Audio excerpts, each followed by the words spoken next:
প্রায় ১৫০০ বছর আগে যখন আরবের ধূসর মরুভূমি থেকে ইসলামের আলো পৃথিবীর কোণে কোণে ছড়িয়ে পড়ছে, সেই সময় সুদূর প্রাচ্যের এক সবুজ শ্যামল ভূমি আজকের বাংলাদেশ কি তখনও ইসলামের ছোঁয়া পেয়েছিল?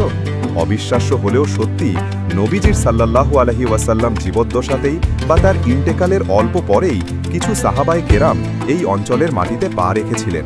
কিভাবে তারা এলেন, কারা ছিলেন সেই মহান পথিকৃতরা? আসুন জেনে নিই সেই ঐতিহাসিক গল্প। আসসালামু আলাইকুম ওয়ারাহমাতুল্লাহ। ইসলামিক হিস্ট্রি চ্যানেলে আপনাদের সবাইকে স্বাগতম। আজ আমরা ইসলামের ইতিহাসের এক দারুণ অধ্যায় উন্মোচন করব। বাংলাদেশের বুকে ইসলামের প্রথম আলোর আগমন, খ্রিস্টীয় ৭ম শতাব্দী। একদিকে আরবে ইসলামের নবজাগরণ, অন্যদিকে আজকের এই বাংলাদেশ, যা তখন বঙ্গ বা সমতট নামে পরিচিত ছিল এক সমৃদ্ধশালী অঞ্চল। এর উর্বর মাটি, প্রাকৃতিক সম্পদ আর বিশেষ করে এর সমুদ্র বন্দরগুলো ছিল বিশ্ব বাণিজ্যের কেন্দ্রবিন্দু। তৎকালীন আরব বণিকরা শত শত বছর ধরে এই অঞ্চলের সাথে ব্যবসা বাণিজ্য করে আসছিলেন। রাসূলুল্লাহ সাল্লাল্লাহু আলাইহি ওয়াসাল্লাম ইসলামের দাওয়াত শুধু আরবের মাঝেই সীমাবদ্ধ রাখেননি।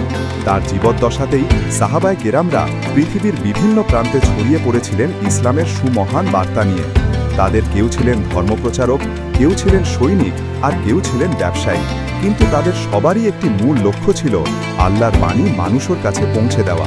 সেই সময় আরব থেকে বাংলায় আসার প্রধান পথ ছিল সমুদ্রপথ। লোহিত সাগর থেকে শুরু করে ভারত মহাসাগর পাড়ি দিয়ে বণিকরা আসতেন শ্রীলঙ্কা, দক্ষিণ ভারত এবং পরিশেষে বঙ্গোপসাগরে। এই পথেই আজকের চট্টগ্রামের মতো বন্দরগুলোতে আরব বণিকদের আনাগোনা ছিল নিয়মিত।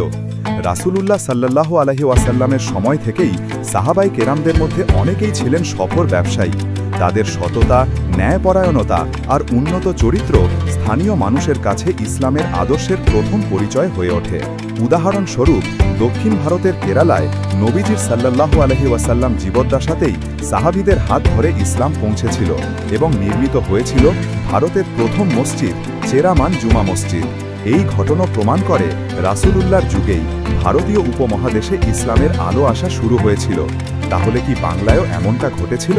ইতিহাসবিদদের মধ্যে ভিন্নমত থাকলেও স্থানীয় জনশ্রুতি এবং কিছু ঐতিহাসিক সূত্র অনুযায়ী নবীজির একজন বিখ্যাত সাহাবী হযরত আবু ওয়াক্কাস মালিক ইবনে উহাইব রাদিয়াল্লাহু তাআলা আনহু ছিলেন প্রাচ্যে ইসলাম প্রচারের অন্যতম পথিকৃৎ।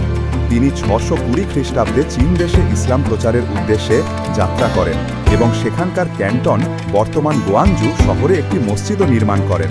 তার এই সমুদ্র যাত্রার পথ ধরেই তিনি সম্ভবত ভারতীয় উপমহাদেশের উপকূল দিয়ে যাত্রা করেছিলেন, যার মধ্যে বাংলার বন্দরগুলো অন্তর্ভুক্ত থাকা অসম্ভব নয়। ধারণা করা হয় তার যাত্রাপথে বা প্রচারের উদ্দেশ্যে তিনি বাংলার কোনো বন্দরে স্বল্প সময়ের জন্য হলেও এসেছিলেন। তার আগমন সরাসরি প্রমাণিত না হলেও তার মতো একজন সাহাবীর উপস্থিতি এখানকার স্থানীয় মানুষের মধ্যে ইসলামের প্রতি আগ্রহ সৃষ্টি করেছিল বলে বিশ্বাস করা হয়। যদিও হযরত উসমান ইবনে আবিল আস আস-সাকাফি রাদিয়াল্লাহু তাআলা আনহু সরাসরি বাংলাদেশে এসেছিলেন বলে কোনো শক্তিশালী প্রমাণ নেই, তবে তার কর্মের প্রভাব ভারতীয় উপমহাদেশে ইসলামের আগমনে সহায়ক হয়েছিল। তিনি হযরত ওমরের খেলাফতকালে বাহরাইন এবং ওমানের গভর্নর ছিলেন। ৬৩৬ খ্রিস্টাব্দে তিনি তার ভাই হাকাম ইবনে আবিল আসকে ভারতীয় উপমহাদেশের পশ্চিম উপকূলে যেমন থানে, ভরুচ, দেইবল নৌ অভিযান চালানোর নির্দেশ দেন। এই অভিযানগুলো সরাসরি বাংলায় না এলেও এগুলো প্রমাণ করে যে সাহাবায়ে কেরামের যুগেই মুসলমানরা ভারত মহাসাগর পাড়ি দিয়ে উপমহাদেশে প্রবেশ করতে শুরু করেছিলেন। এই অভিযানগুলোর ফলেই পরবর্তীকালে বাংলা পর্যন্ত ইসলামের প্রবেশ আরও সহজ হয়। হযরত উসমান রাদিয়াল্লাহু তাআলা আনহুর এই দূরদর্শী পদক্ষেপ বাংলার বুকে ইসলাম প্রচারের একটি শক্তিশালী পরোক্ষ পথ তৈরি করে। এটা প্রায় নিশ্চিত যে বহু বেনামি সাহাবী এবং তাবেঈগণ, সাহাবীদের পরবর্তী প্রজন্ম, এই বাণিজ্যিক পথ ধরে বাংলার বন্দরে এসে পৌঁছেছিলেন। তারা হয়তো বড় ধরনের কোনো সামরিক বিজয় বা দাওয়াতি মিশন নিয়ে আসেননি, কিন্তু তাদের নিয়মিত উপস্থিতি এবং চারিত্রিক মাধুর্য ধীরে ধীরে এই অঞ্চলের মানুষের কাছে ইসলামের বার্তা পৌঁছে দিয়েছিল।